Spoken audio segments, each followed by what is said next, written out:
Right. Thank Now, you. members, we will move to item 9. And apologies that it didn't come out at the same time as the agenda originally, but I think we've all had enough information on this. So we will have Robert and Shening and I think Greg and Wayne. Wait, everyone come up who wants to come up, and then maybe introduce yourselves as you get there and your role. Anyone is welcome.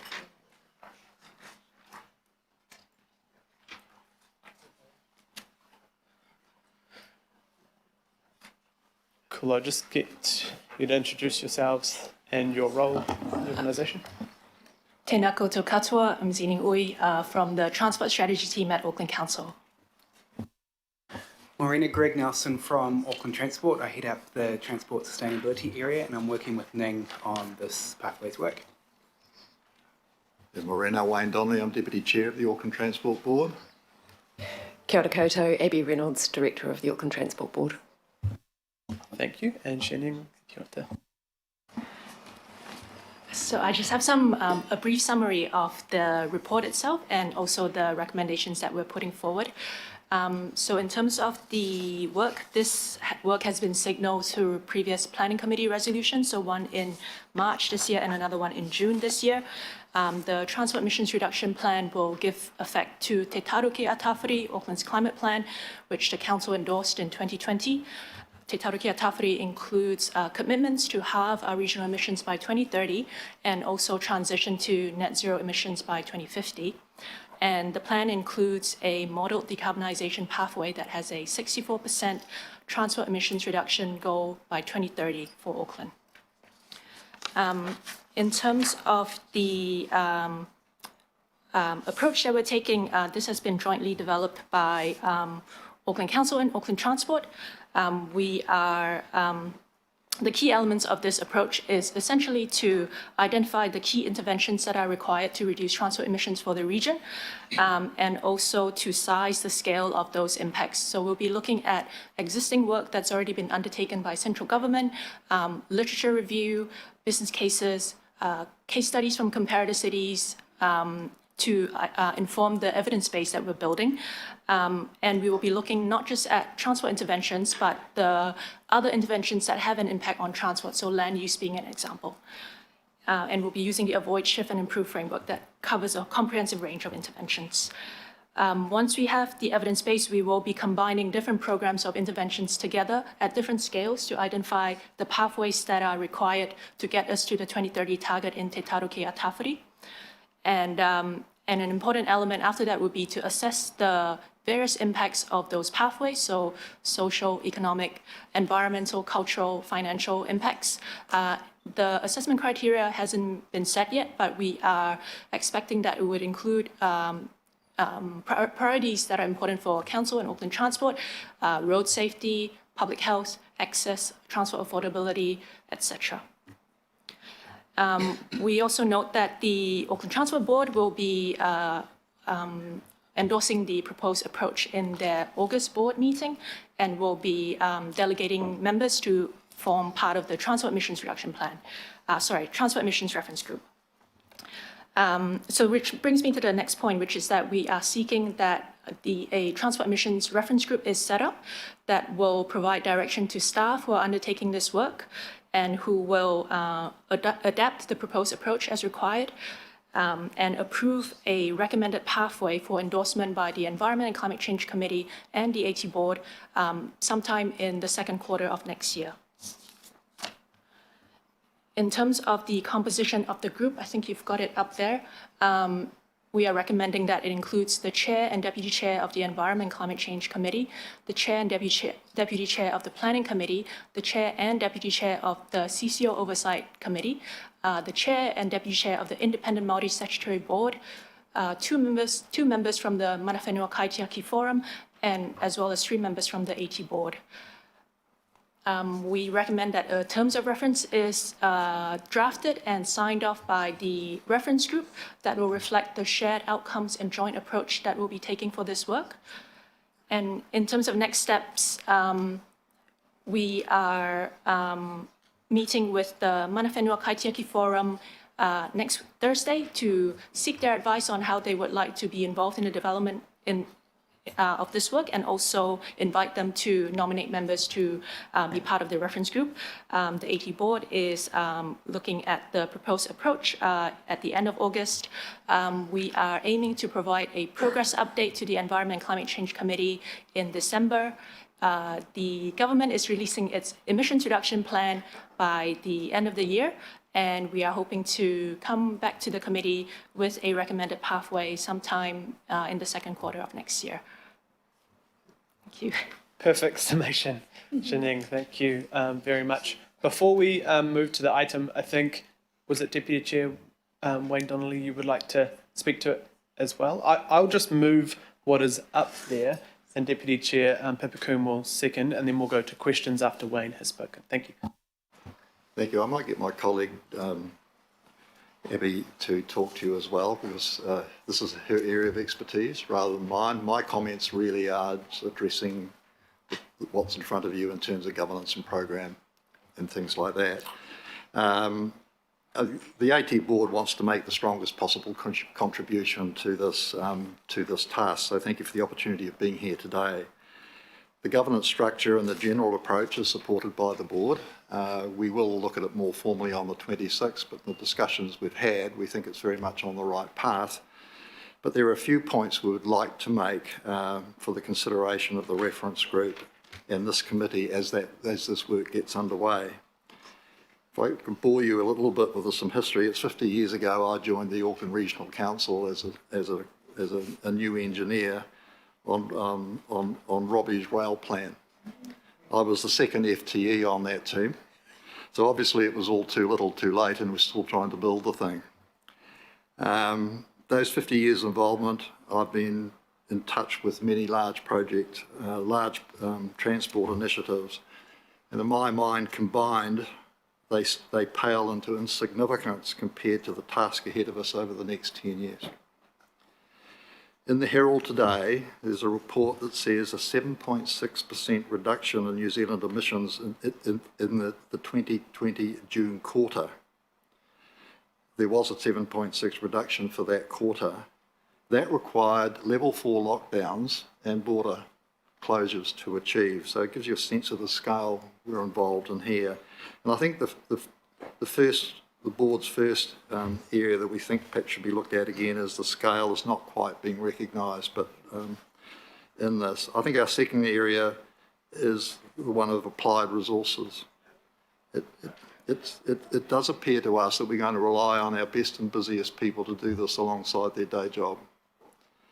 I compare that to the resources being applied to the Auckland Light Rail Establishment Unit, which is doing a lesser task in the same time frame. And I do wonder whether we're setting ourselves up to not quite get there with that thinking.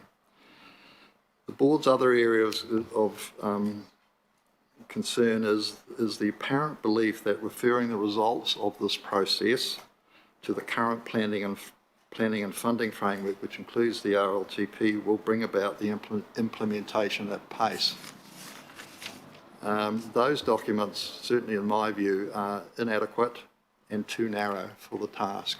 And I do think we should be thinking more in terms of perhaps an Auckland emission reduction empowerment bill passed with urgency, that so we can act with pace on the basis of what you're going to learn out of this process.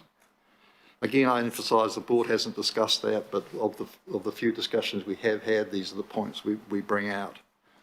I think our fourth area of concern is that if we have too an early focus on impacts, that might close down options that could be effective in reducing emission. So rather, we would urge that the reference group, and I think this committee in particular, should see mitigation of impacts as an integral part of the solution, rather than barriers to options to reduce emissions initially. It's just a tweak to the process I think I'm talking about here. Now, Abby is already working with organisations that are addressing emission reduction. So I'd just like her to share a couple of comments with you before we pass on. Thank you. Kia ora koutou. So my background is previously I was the Executive Director of the Sustainable Business Council, and prior to that the Head of Sustainability for Vodafone and for Spark.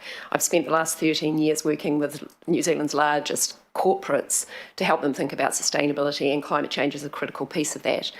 There are some things I've learned through that process of working with large organisations trying to lead this change. The first is that one of our single biggest barriers is our failure to be able to understand the scale of the transformation that we are going to be trying to lead, and that the longer we've left this, the harder and the more extreme that transformation becomes. And that's the situation I think we find ourselves in now, that it's actually really difficult for those people who haven't been working closely with this to understand how big the changes that we are going to need to make. I have a colleague who talks about the transition, the climate change transition, as the single biggest driver of innovation since the Second World War. And if you think about some of the innovations driven by the Second World War, radar, nuclear energy, that's the scale of change that we are likely to experience.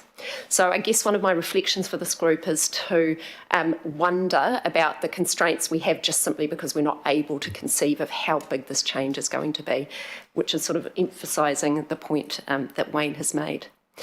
The second is that the pathways are really critically important to address the first point. It's really difficult to understand how large this transition is until you actually understand what needs to be done.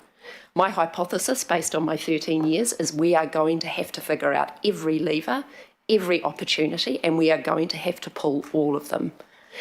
And I think the thing I also want to emphasise there is we are going to have to discover and think about and invent levers we haven't even thought of yet. That, for me, is one of the most exciting things about being part of this, and I also want to thank all of you for the huge privilege you've given me to be on the Auckland Transport Board. I love this, and I'm so thrilled to be able to be part of what is actually a hugely challenging time, but with some problems which I'd like to be part of solving. And part of that is how we are going to catalyse the innovation and cleverness that exists inside our organisations in order to bring them to bear on the series of challenges ahead of us. We need new thinking and new ways of working. If we do what we've always done, we will get what we've always got. And that's the other thing I've seen consistently from some of the large organisations I've worked with. They are thinking about this as an opportunity to be different, to pivot around climate change as a way of bringing and unleashing innovation, particularly with the youngest people inside their organisations. I think the final point I'd emphasise as well is we spend a lot of time talking about impacts. We need to get really comfortable starting to talk about the cost, but we need to talk about the cost both of doing this and not doing this. There's no more business as usual. That's become so clear from the IPCC report that came out this week. There are two futures. We get this done and it's bad. We don't get it done and it's very much worse. There's a set of costs on either side of that, and we need to start being able to acknowledge and recognise that. So one of the conversations I know we will be having as a board is having to start to factor in the costs of both the climate change mitigation, the adaptation and the transition costs which are associated with this. So I bring that as a kind of perspective from someone who's been working in the space and feels urgently the need for action on this. Let me tell you, the climate change emergency that you declared, I take personally and seriously. And I look forward to working with you all on it. Kia ora. Thank you so much, Abby. And Greg, did you have any further points? Or? Yeah. I can't compete with those two, so no, nothing to add. Thank you very much. Councillor Henderson, questions? Thanks. We've got a few, Chair, if that's okay. I think fundamentally one of the most important questions for us is how are we bringing the public on this journey? I'm a now veteran of the Innovating Streets situation, and I understand that the community are not quite where we are at on this situation, and we are at not where we need to be either. So we're behind. The community don't understand in many pockets why we need to do some drastic stuff that's actually going to inconvenience people. So I guess my first question is, how are we bringing the public on this journey? I think we know that through the endorsement of Te Tarukia Tawhiri and the consultation processes that was done as part of it, and also subsequent plans like the long-term plan and the RLTP, is that the public does want climate action to be undertaken, and there was a lot of support for Te Taruki Tawhiri's climate commitments. In terms of the, when you start looking at individual streets and areas, I guess that's where some of the conflict might emerge, but I think it's important to note that that is a natural part of the process, and it's only once you start connecting these interventions together so that they form part of a system, a safe and connected network, that you will start seeing the benefits. So I think as part of this work, we are recommending that there is a public communications campaign that is rolled out as part of the development of this work, broader than just what is required in the transport space, but the kind of whole of systems change that is required to address our climate crisis, but that requires funding to do that. Okay, thanks. I might reserve my right to speak on just that point. I've got several other questions, Chair, but I'll try and be quick. In terms of management of this kaupapa, this could present essentially a different transport future for the whole of Auckland. And that's a huge conversation. That's bigger than the conversations that we have around here on a regular basis. So my question is, why do we need a reference group for this work as opposed to workshopping this with all members of the committee? Because we all have a stake in this.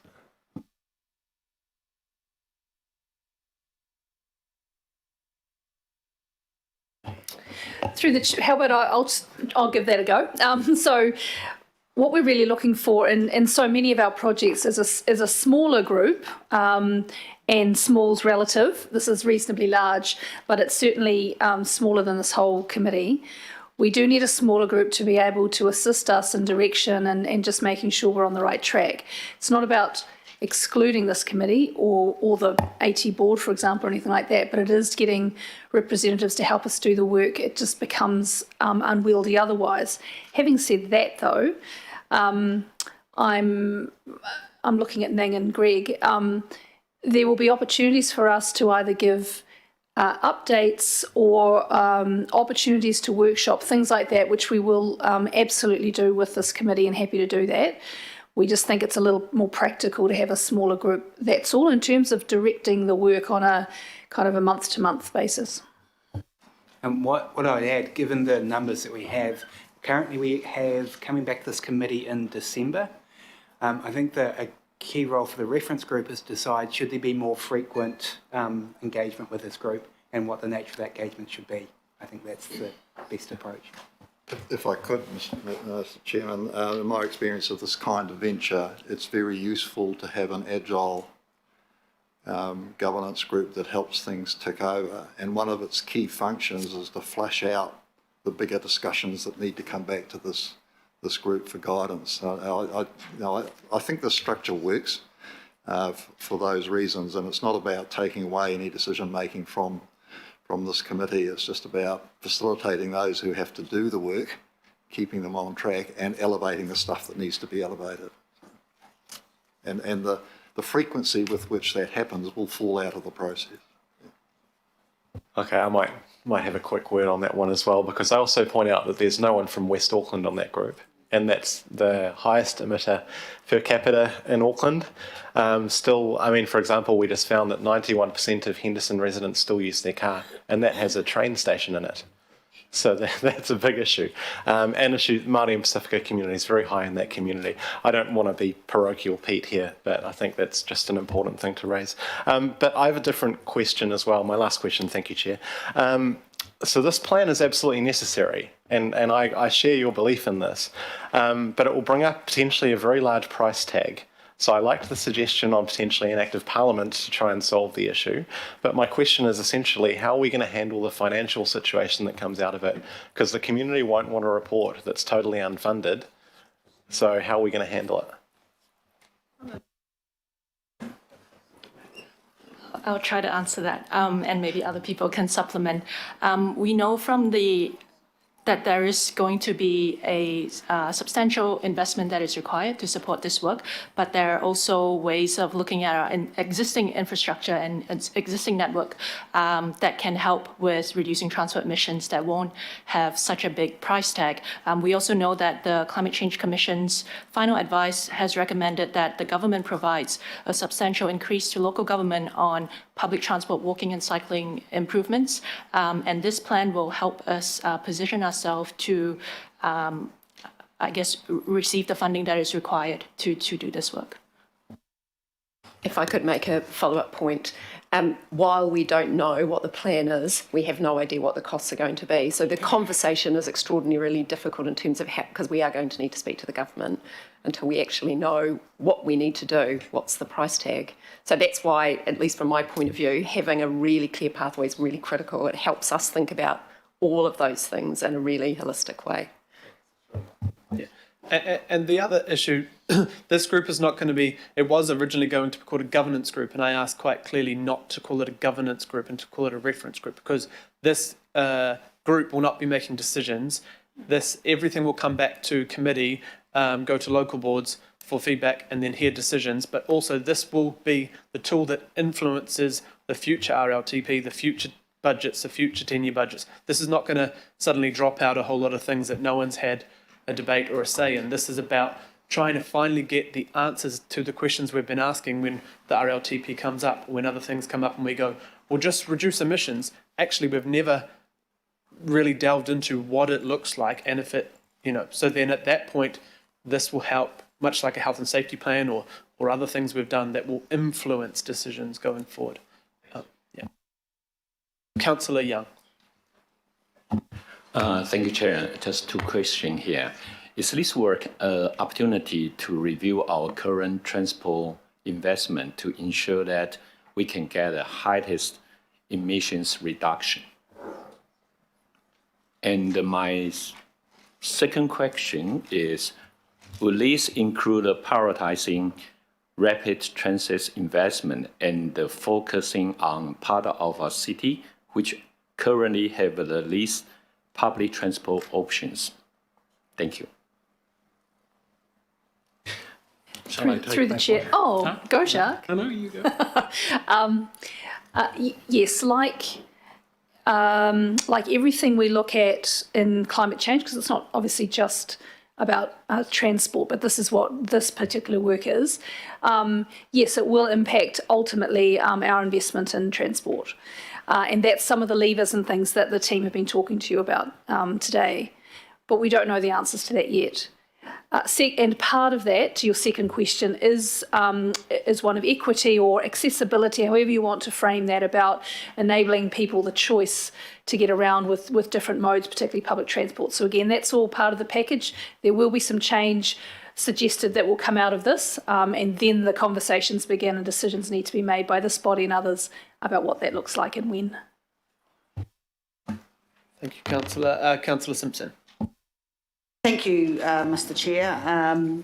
Great questions, Shane. My question is to you or to Megan around process. Look, I know that we have resolved to set this up, and I'm supportive of that. I think the risk is that I think there's a risk that's missing from the west. I think there's a risk.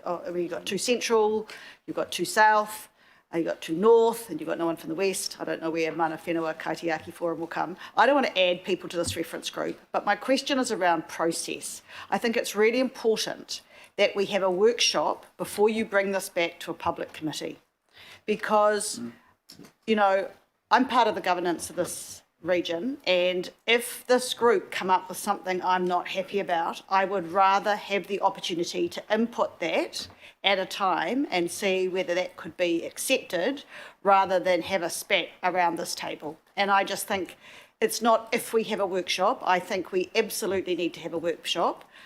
So my question is that possible? And the second thing is, I want a little bit more clarity around the regular update from the reference group to us as a team. What do you think that will look like? Again, for the very fact that I just want to see where this is going. I don't want it to end in a point over there and all of a sudden it's gasp, I'm going to answer the first question. The answer is yes.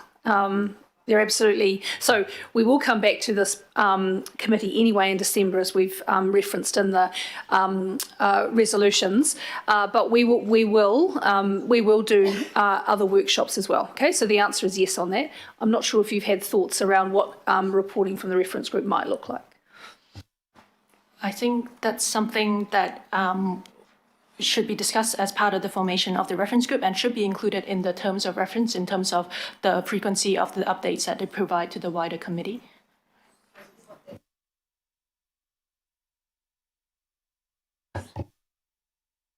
So you want to put that in a, do you need an additional resolution for that, or do you, I mean, in your hands? We will put that in the terms of reference around regular reporting back. I guess we just don't know what that looks like yet. So if you want to put that in there, you tell us. Okay.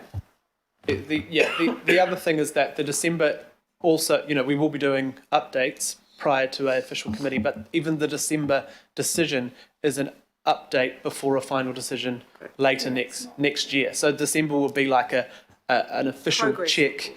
These are the things, I'm assuming like these are the themes, this is the direction, and then next year will be the official, second quarter next year. So there's going to be quite a few touch points for everyone to have a go. But remember, too, members, that this is all based on our unanimous support for Te Taraki Tāwhiri, the push for the Hikina Te Kohupara submission. It's everything that we've already passed, and then now this is us trying to do the work of the decisions we've previously made. But I don't shy away from making sure that everyone is over this. It just means that they're trying to get even this group together for several meetings, maybe a month or by the end of the year, to try and get everyone.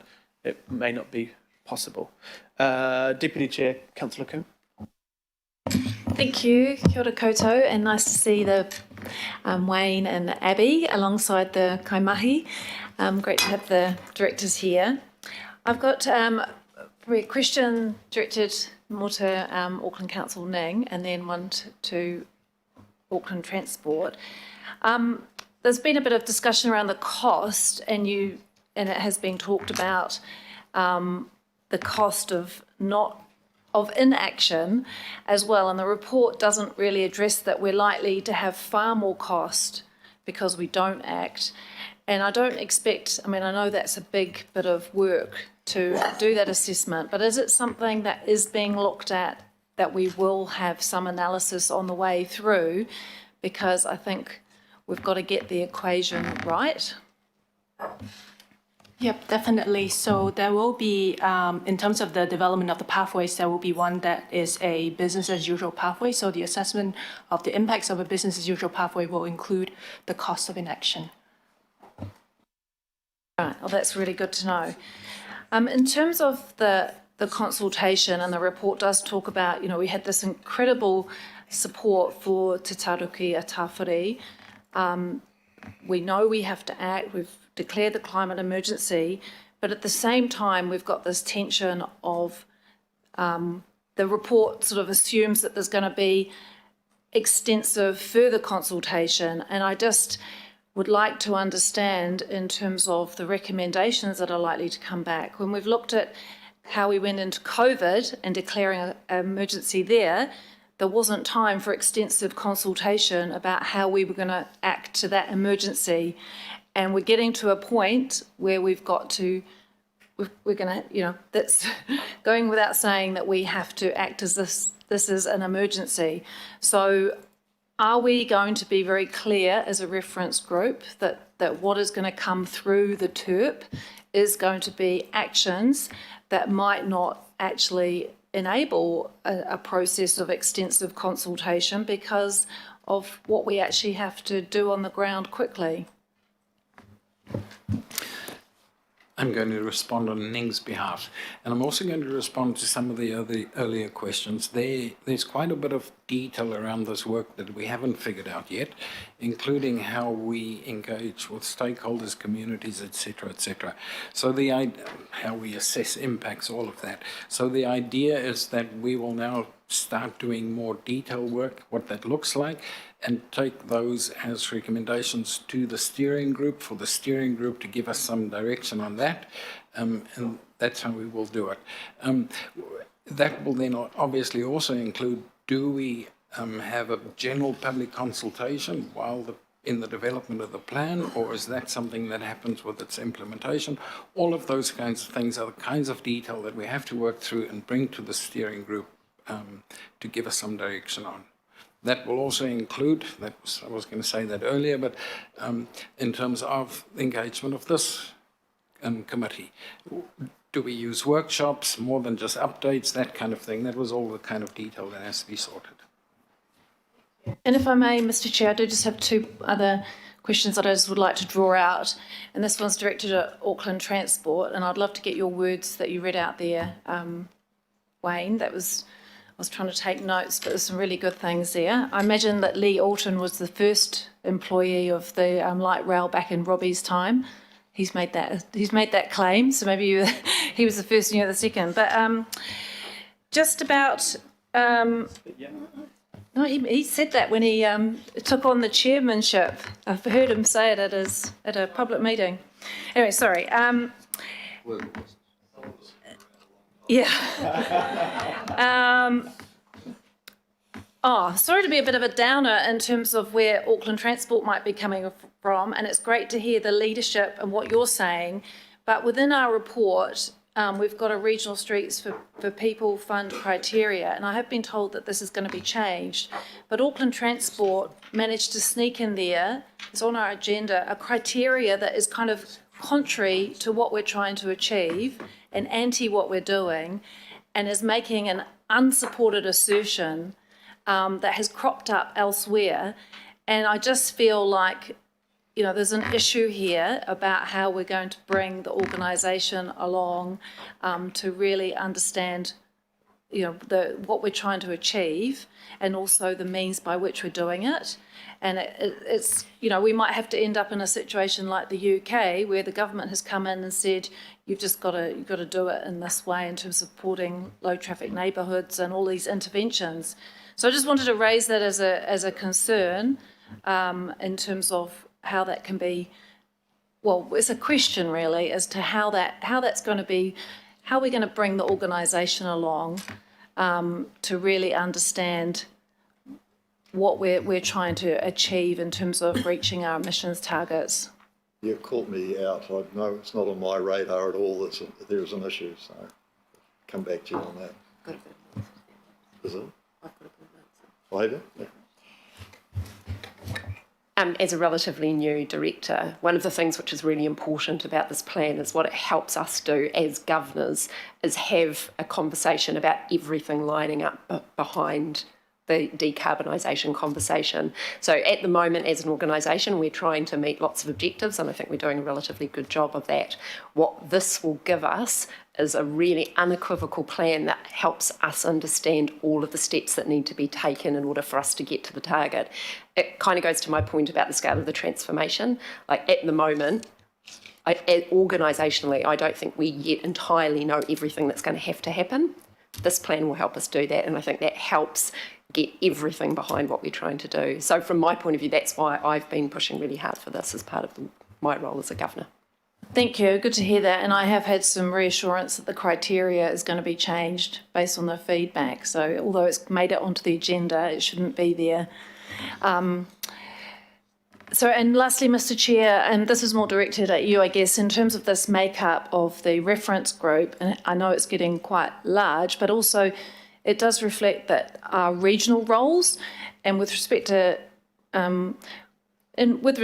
Councillor Simpson, I guess there's quite a local board debate to say you've got to have the north, south, east, west, and everybody represented geographically. Whereas this is an opportunity for us to really put our regional councillor hat on and to be thinking about the skill set.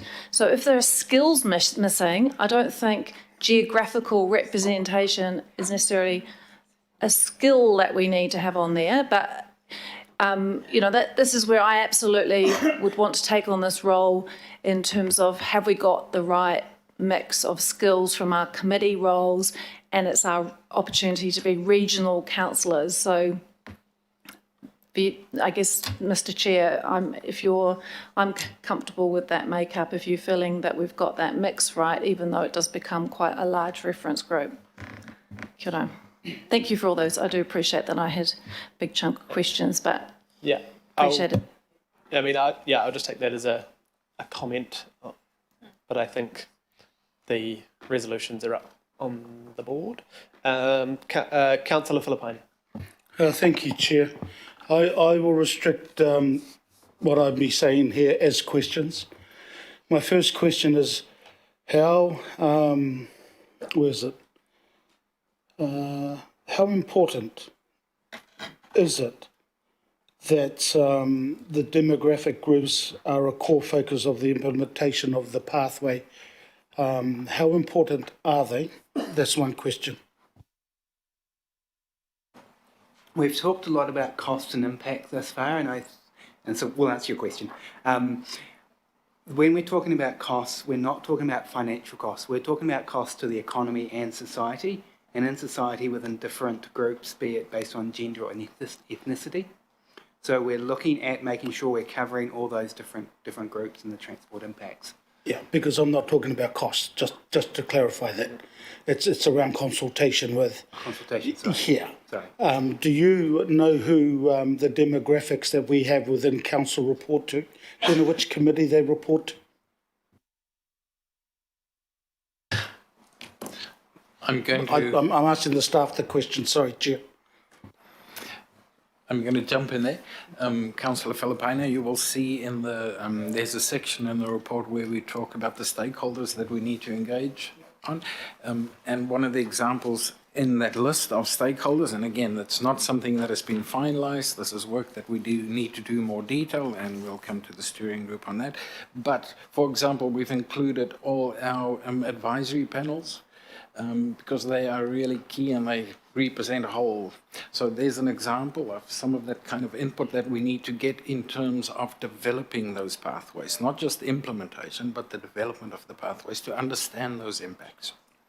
So I'm assuming your answer is they report to the Parks, Art, Community and Events Committee. Is that what you're saying? Okay. Another question, and it's in regards to number 48.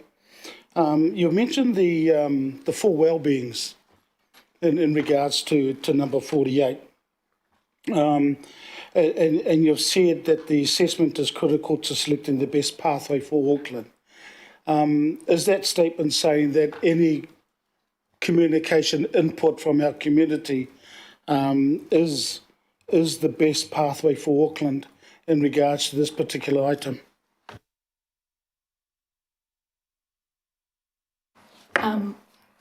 Sorry, I hope I understood your question, Councillor Filipaina. I guess as part of the development of the pathways, we will be getting input from, as part of a targeted stakeholder engagement process, to get input from various advisory panels, climate action groups, poverty action groups, to inform the development of those pathways. And in terms of the impacts themselves, they will be looking at things that we can measure either quantitatively or qualitatively that are important for Auckland, that have been identified as part of other strategies and frameworks that we have. And so we'll be using those as our, I guess, as guidance for how we assess those impacts. Let me know if I haven't answered your question. Yeah, no, I just wanted to make sure that it's around those four well-beings that you mentioned in number 48 and the assessment of those and the impacts and how important they are in regards to developing this particular agenda item. I've got two more questions through you, Chair. If you have a look at number 70, lack of community mandate for certain solutions, and it had Auckland Council, Auckland Transport ability to implement these interventions may be constrained by factors including. Now, we know that the social impacts that happen around our community are always being missed out. How important is it for this agile group that is under D to ensure that doesn't happen? I'm going to take a punt here. Councillor Filipaina, I think you're trying to make a point, and I'm hearing that, that there might be a omission on that list of who should be on the group, because there are other committees who have a certain purview and represent certain groups. So rather than try and answer that question, I'm just going to take the punt that is where you're heading, and I'll say that on your behalf. Yep, and I'll just go one question, Chair, and that's it. Whose decision was it that that is the makeup of this group? Was it staff, or was it the the chair, deputy chair, in regards to making the appointments on this particular item. That was us. That was staff thinking about what that should look like, and hence I am more than happy to fess up. I hear what you're saying. Made a mistake there. Thank you, and I reserve my right to speak. Thank you. Councillor Walker. I've just got one big question, and I completely support the comment you made that we need to do everything. And what follows from that is our current process, which is around prioritisation and the like, really doesn't cut it. So in respect of what we need to do, if we assume that that has to involve foresighting and backcasting, scenario planning, what follows is that critically we need scenarios for our budget. So we don't just have a long-term plan that just has the one budget that is basically business as usual and incremental. And fundamentally, we're talking about a complete change in the way we do everything. And everything here. For example, as it stands now, on a project-by-project basis, we still are committing ourselves to projects that lock us into a high-carbon future.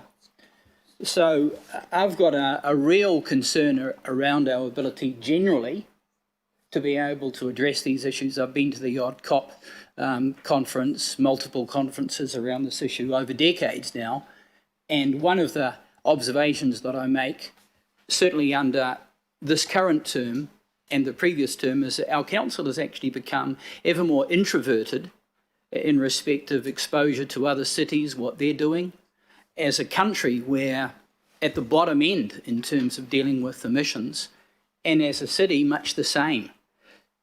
So I just can't emphasise enough that it's not just a small change that we require.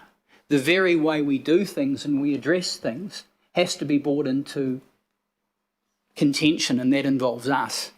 And just what the answer to that is, I don't know, because I don't really see it being addressed. And I see all the processes as being business as usual. I see our decisions as being business as usual on a project-by-project basis. And when I raise these issues, I find that often there isn't the support around the table. So how can we address these issues? For example, Tokyo, you mentioned cities. Tokyo's got a cap and trade. It's a big city, more magnitude than us, but it has those tools. How are we going to address this structurally as it goes to Auckland Transport and Council? So I can address that from an Auckland Council point of view, which I think partly will also address it from Auckland Transport, but happy for Auckland Transport to respond directly. You provided some additional funding through the long-term plan for two things in particular. The one was around climate action. You also provided some funding around the NPS-UD implementation. Part of what that funding is helping us with is to create a whole new approach to how we look at growth, how we think about scenarios, and giving us the tools, and so therefore modelling tools and the skills to actually move into that space. Because having, for example, a growth model that is just here and now and today, it simply does not cut it. So we are developing a whole new approach to growth modelling that really is scenario-based, that is far more responsive, and that we can start giving you answers when you ask questions like that far more quicker. And so that's how we're approaching that, setting up that expertise and ability to be able to do that. My question is actually directed to you, Jacques, and more to the other people at the table. And further, when will we actually have a roadmap that's based on foresighting and backcasting and meeting zero by 2050, if not significantly earlier than that, because we're on worse track pathway as it stands now as a city? Councillor Walker, in my mind, I'd always hoped that this would be using forecasting and backcasting, because those are the models that the corporates I've worked with have used to arrive at these conclusions. But I also think critically part of your point is about how we start to think and do some things differently. So one of the things that we would very much like to see this process embodying is a much more blue sky thinking approach to this. Like, we need people to be able to come with their good ideas, which we may not previously have thought about. We need an environment and a way of working which makes it safe for people to have all of the ideas they might have. We need a way of engaging our young people in all of our organisations, because that's where so much of the energy and the ambition for change is coming from. So I think this happens at two layers. One, the structural models you're talking about, and I think that's part of the plan. But the second is our ways of working as a reference group. We are going to need to be enabling a context where people can bring innovation and new thinking, and we might need to innovate the way we work together as well if we're going to do this differently. One of the things I think is going to be really important and will be really foreign is we might need to experiment and prototype some ways of working which we haven't used before. I think the scale of this challenge requires us to be thinking at all of those levels, and that's one of the things which makes me excited and optimistic about this, is that we are now forced to actually do some things differently. Thank you. Mayor Goff. Can I just ask your indulgence, Mr. Chair, to make a couple of comments around the questions that are coming up. First of all, the understatement of this paper in section 6 is that it will require difficult choices and substantial investment. That is a huge understatement. Just think for a moment what we're doing here. This will require the biggest transformation this council has ever been asked to make. It will involve the toughest decisions we've ever been asked to make, and it will involve the highest costs we've ever been asked to impose on our constituents. So let's just get that in perspective. I'm not saying that's a reason not to do anything. I think the Intergovernmental Panel on Climate Change was absolutely clear. But I'm just finding it a bit weird that we're focused on the composition of the committee. On the latest proposals I've seen, it comes up to 17. Everybody but the Mayor is on this committee, and we're calling it a reference group. Well, there's a couple of others that aren't on it as well. Yeah, sorry, Professor. I think that if you're going to make it that big, you might as well just have the committee as a whole, plus Auckland Transport, plus our mana whenua representatives. But we're focused in the wrong area, is what I'm saying. This is absolutely huge. And the public hasn't, we've done all the easy stuff so far. The easy stuff was declaring an emergency, which it is. And the evidence is there, and we have to act, and it's going to cost us one way or the other. Let's put the cost up front and stop the damage rather than have the damage and then meet the same costs. So I'm not criticising that, but I am saying, please, when we're asking these questions, please focus on what's really bloody important about this paper, and it is critical. The questions that I have that I'd like commentary on, in terms of the recommendation, obviously the critical thing is how do we go about getting a 64% reduction in our transport emissions? 64%. And B1 talks about identifying key interventions to do that, but nowhere do we actually try to quantify what this will cost. We spent hours the other day debating over $1 million. We talk about Eastern Busway and the importance of that. That's $200 million. We're actually talking about billions of dollars in this, and that's what we need to focus on. So my first question, I'll ask them as a group, if I may, Mr. Chair, is presumably, if you're going to set this up as a separate group, and we have to make that as a decision, you'll be wanting to try to quantify what the cost is. So that's first question. The second question is, we shouldn't exaggerate our importance in all of this. We are a council, and the changes that need to be made nationally, and what we do has to be consistent with the government's emissions reduction policy that it will bring out in December in response to the Climate Change Commission. But we need to ask the question, what share of these costs are properly met by council and what are properly met by central government? It doesn't really matter, actually. We're all ratepayers and taxpayers, but somebody has 93% of the revenue and somebody has 7%. We happen to be the 7%.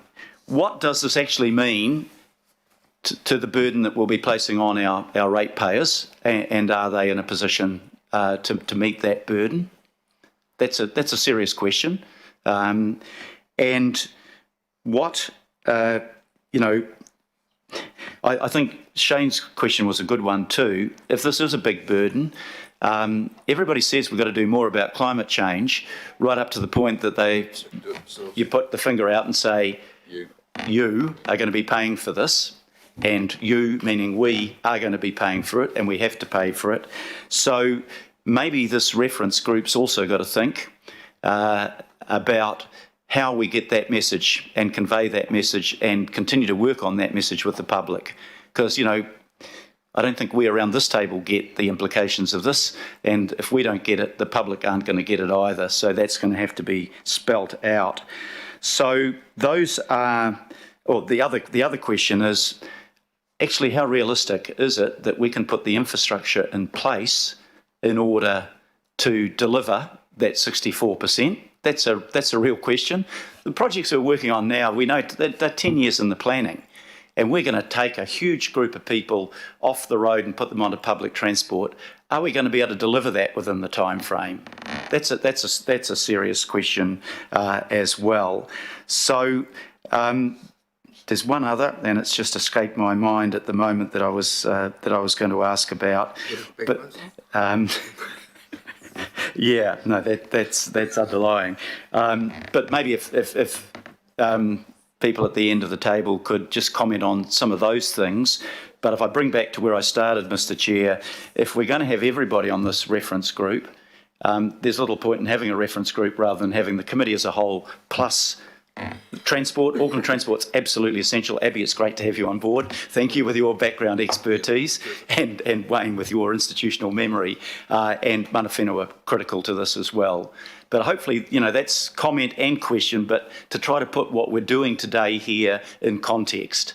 This is not big, this is huge.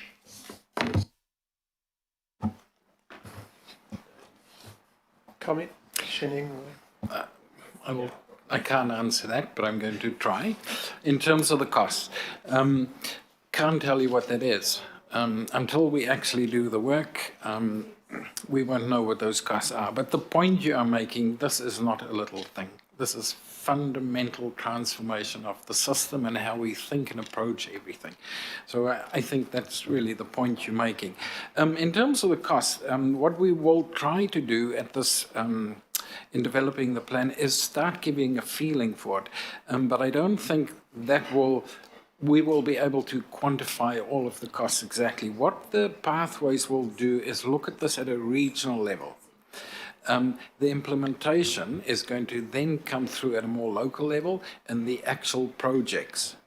The pathway itself will not necessarily delve into the detail of projects. It is what do you need to change and by how much to achieve the 64%.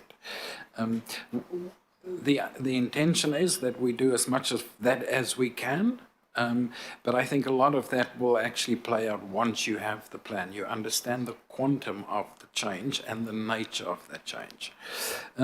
In terms of the infrastructure, we'll be able to get the infrastructure in place. That's certainly part of the yeah, that's a good question. We will have a think about that. But remember, a lot of the solution here is not simply about putting more infrastructure in. It is also avoiding travel. It is, yeah. So we seriously have to think about how do you change behavior to have less travel, because the travel that requires the infrastructure. And it's going to take, I think Ning spoke, or Abby maybe spoke about, it is going to take all of those levers. It is not just building more stuff or changing the nature of the thing you've built. It is how we think about and go about our business. It's a major part, which then links to the last bit that I noted here is around the how do we get that message across? Absolutely, and some comments were made earlier about that.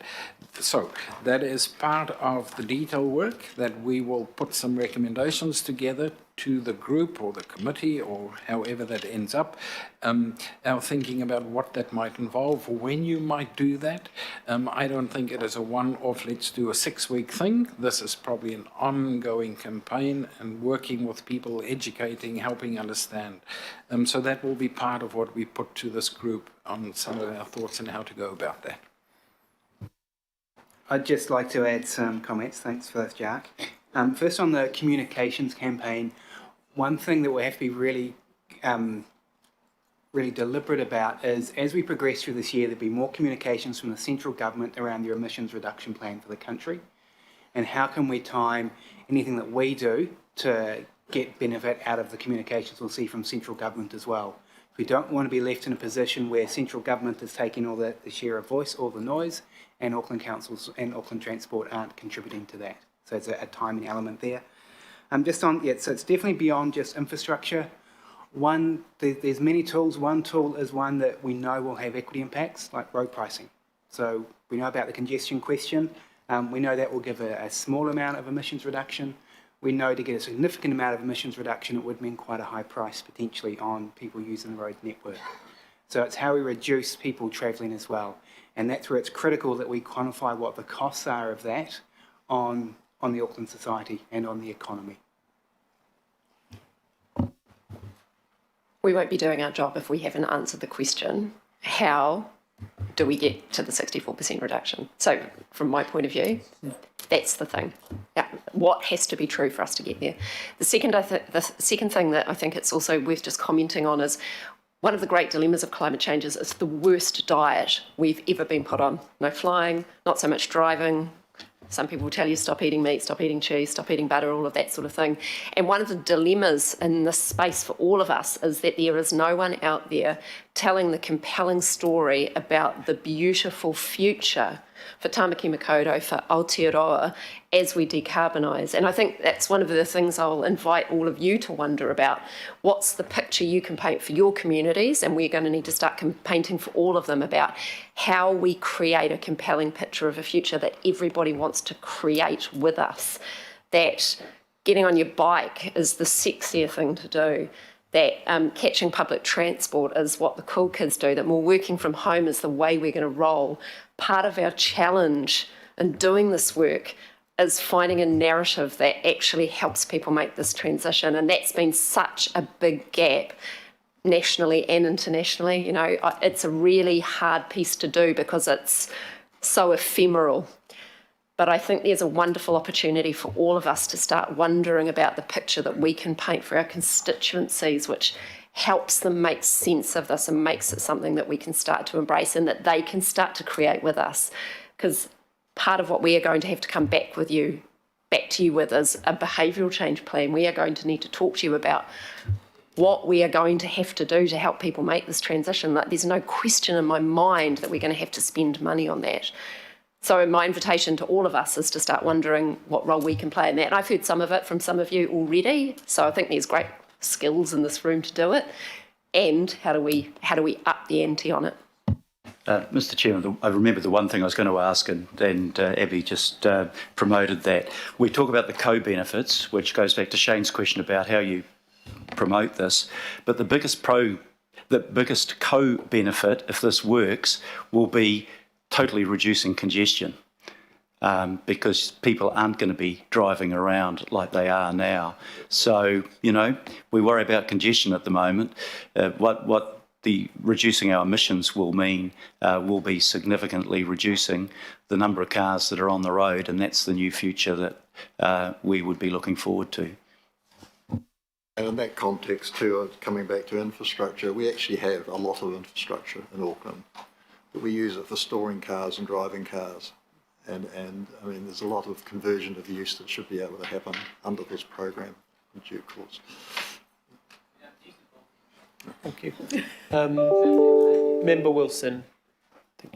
Kia ora, I'm going to be really short and sharp. This is getting to be a really, really big item. I actually didn't intend to, but I will, in the sense that I'll say trust and confidence in what we're doing here. I've never had such a very long conversation about what we do mostly in any of the committees around a structure, governance structure, and I'm unsure why we're getting into. I absolutely agree with what was raised by member Councillor Henderson, because now we're getting into the local. The Crown expects us to scoop up, and we're doing things with our communities as opposed to having it done to us. I'm sure it can be accommodated. Do what we do it pre-meeting, behind the scenes until you get to a point where it can seamlessly be integrated into what's being proposed here. Thank you very much for the presentation. Absolutely hear, if I hadn't heard before, which I had heard before, this is pretty important.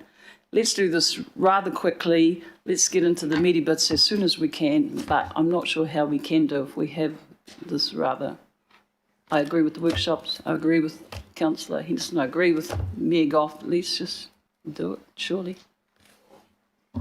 Kia ora. Thank you, Member Wilson. Councillor Fletcher. Oh, I think Member Wilson and I have been conferring on this, and it's one of the difficulties where we don't take supplementaries after people. But I want to ask Wayne, because of his experience, this is an excellent initiative. All we're doing is setting up a reference group today. If the purpose of a reference group and the governance will be back here amongst us as elected members, isn't this already too big?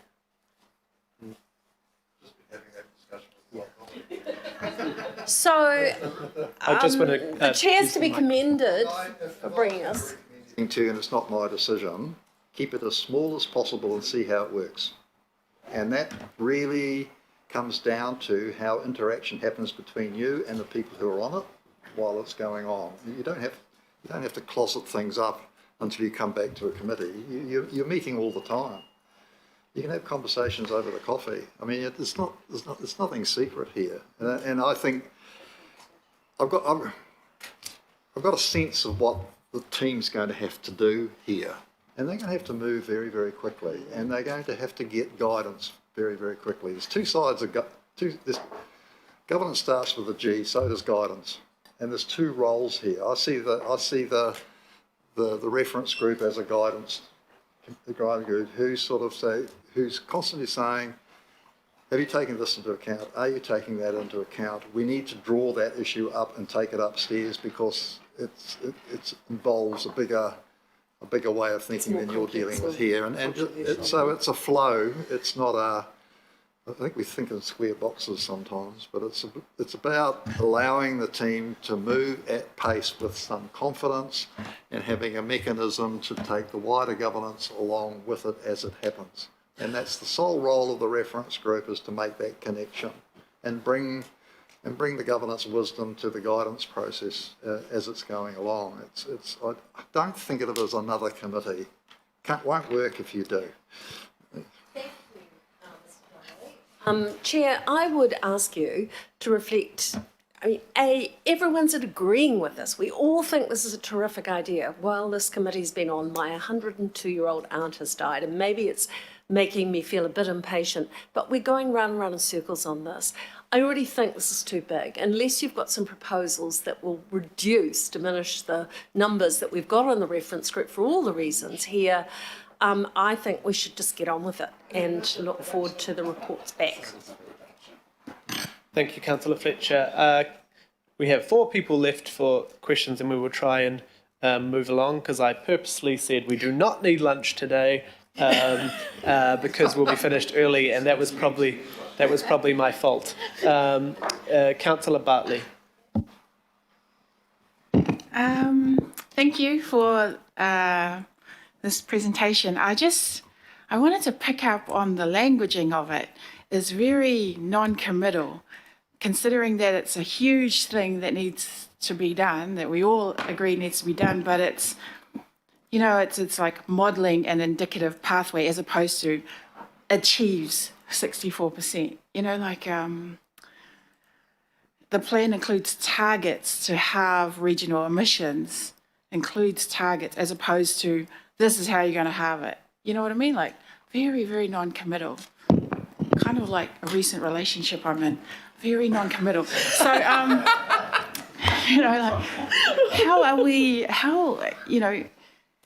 are we going to move to it being committal? Like, how's that going to happen? And then also, is there space? Because from what I see, things we get told, this is how you're going to, this is how you could achieve emissions reduction. But how is there going to be space to ensure that the ideology will work in with the reality? Because that is where we lose people. And for this to happen, we need people. We need people to change their behaviours, so they need to believe in this and they need to be part of it. So that's where I'm going with this. In terms of the FOMO around the committee makeup, I agree with reducing it. But then I also agree with what Wayne said about the role of this committee or this working reference group, because what's up there gives a lot to the reference group to do, and I can understand why people are concerned about that. Thank you. Is that more of a maybe? I guess from my perspective, Councillor Bartley, that is what we aim to do around the making, modelling versus target. The issue is we keep putting up targets without showing any of the ways we're going to get there, and this is the finally a piece of work that will actually, because we all sit around here and go, what if we just add a cycleway? What if we just add a new bus? What if we just, put congestion pricing in? But no, we haven't modelled, we haven't got that sitting anywhere, connecting it up to show us what that would do. And it may not bring the community with us at the beginning, but at the moment we're all speaking of these little projects, trying to bring the community with us, when we actually don't know if that will do anything for emissions. So I think the kind of difficult bit is what will come back to all of us through the workshops and through the committee, at least by December, will be some pretty high picture goals to start getting the community understanding what it actually means. Even the people who are telling us to go harder and faster, they might be surprised too what that actually looks like if we want to achieve the goals that we've already committed to a year ago. We've already said we're going to do this. The problem is we've never really delved into how. I don't know if anyone wants to help answer Councillor Bartley's question, but I think just making sure too that this process is not going to, in March, suddenly click and change everything, change the budget, change the RLTP. This will then influence all our future decisions. Are we looking at the pathway? How does this involve the pathway? How does this change the next policy? How do we get the money for that? And it's also going to show government what we need, because they keep telling us we have to reduce our emissions, and on our balance sheet that might not work with the budget we have, but we don't know right now. We keep talking in the high level without actually understanding what it means. If you have a question, if I didn't cover what you asked, the staff might have something added, but.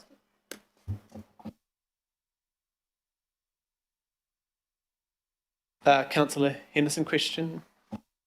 Thanks for your indulgence, Chair. Just a quick question. Are we contemplating working behind the scenes with Auckland Unlimited to raise the game on economic development so that we're not just making trips more efficient, but we're reducing total trips across the network? So as Abby said right at the start, we're looking at a whole range of interventions, and one of the ones that will have a big impact is how we actually reduce number of trips. So we've used the term selected engagement, targeted engagement. We'll definitely be talking to our CCO cousins, we can call them that, brothers and sisters. Just to stress the point, we see one of the key things in here is how we reduce number of trips, because that directly relates to reducing emissions. Thank you. Sorry, the other thing about Auckland Unlimited, Councillor Henderson, I'm hoping that they are able to come along to the next committee, because they are now working with the budget, part of the $152 million worth of climate initiatives for their climate innovation hub, which is already, the planning is underway, and they're going to be working with business and communities to do exactly what you're saying, and hopefully that connects up as well. Councillor Collins. Thanks, Chair.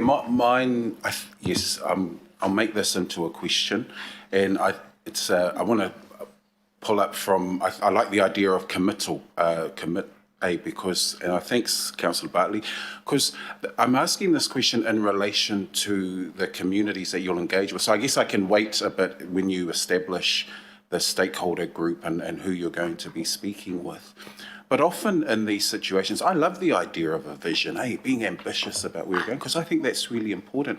And I think Pacific people understand that really well. Granted, it's our islands that that are sinking at the moment. So with the idea or the backdrop to being committed or being committal in the way we approach this is how are we going to ensure that the voices of the poor are genuinely heard, not just consulted, because there's research papers galore on how we're tired of people coming out to South Auckland and asking us lots of questions and there's no loop back in.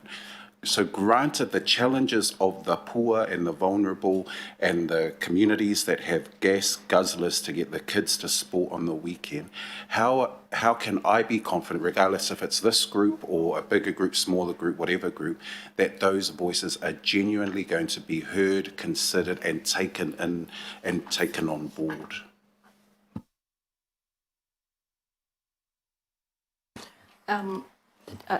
Thank you for your question. Definitely, as part of this work, we need to ensure that we speak to a wide variety of groups and people, and we're not just speaking to them to get information when they've already told us that this is what they want, they've committed to it. So we know through submissions on Te Taruki Atawhiri long-term plan, RLTP, that a lot of communities in the south, Mana Whenua, iwi, they have put in strong submissions in favor for action. And as you mentioned, Pacific peoples have supported this because of the implications on the Pacific Islands. So that will definitely be part of the engagement process that we're doing. We're not just going out fresh to start from scratch, so to speak. In terms of the, I guess, the benefits of decarbonization, there are a lot of co-benefits that will address some of the inequities that we currently have in our transport system. We have very unsafe roads that particularly impact on communities in the south and the west, rural communities as well. We have higher levels of air pollution in parts of Auckland because of the proximity to motorways. We have areas that are significantly car dependent because of the lack of alternatives. And so having a transport emissions reduction plan that has a strong focus on increasing accessibility will help to start unlocking some of the barriers that these communities face in changing, because we know that if we don't set a just transition, communities will be forced to change. And yeah, thank you. Thank you, Councillor Collins. Last question, Councillor Stewart. Thank you. My question is, if you think that, that we're all really serious about this, we've all decided to buy into it, do you think that we should really be pushing for the government and the Greens party in particular to look at, we've got all these Japanese import cars that are coming, if we really, really were serious, any car that's over 10 years of age perhaps shouldn't be coming into the country, because they are causing a lot of the emissions, and that would be a very easy way of cutting back. So if everybody's really, really serious about this, that's what they would be doing. We could keep going round and round in circles, but that really is the one thing that would really, really work. Now, I've just been speaking to Councillor Collins, and apparently in Samoa, they don't have cars that are over 10 years of age. 7 years of age. I lived in Singapore 1991, 93, and back then they didn't have cars that were over 7 years of age. If they did, you had to pay a very high registration, insurances and that sort of thing. So if we're really, really serious, if New Zealand's really serious, if the government's really serious, and if the Greens are really serious, that's something they should be considering. Thank you. Yes, that's a really good point. And the government has committed to introducing a clean car standard. So New Zealand is currently one of 3 countries that don't have standards around the efficiency of the fleet. So this will help us address some of the issues that we have with old polluting fleets that are in our country. And also not having it will mean that there's a risk that we become a dumping ground when other cities and other countries start banning these cars. So that is definitely part of the government's plan. And just like to add, we've talked a lot about transformational change. One of the changes that we'll need to look at with this work is getting people out of their cars. So we don't actually need more cars, which, as Wayne also said, they're also used as a lot to take up our road space for storage. So addressing the fleet is one part, But the more fundamental thing is how can we change the way people travel away from a private vehicle? So it's looking at both of those.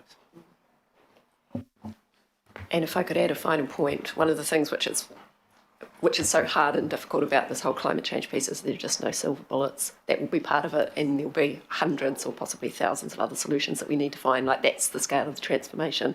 So we need everything, and we need it quickly. Yeah. 100% agree with you, Councillor Stewart, and it is the clean car standard that's going to do that, which was at the beginning of the year that they announced it to come in, because we do have one of the oldest fleets in the world, the oldest, and it's not necessarily age, but it is going to be very soon going to be measuring emissions, so that it will end up being age related, but that is going to change the emissions profile of our vehicles pretty quickly. So we're going to go quickly to a 5-minute break, and then we'll come back. So 12:25, and then if we get staff members to move back now. So thank you very much.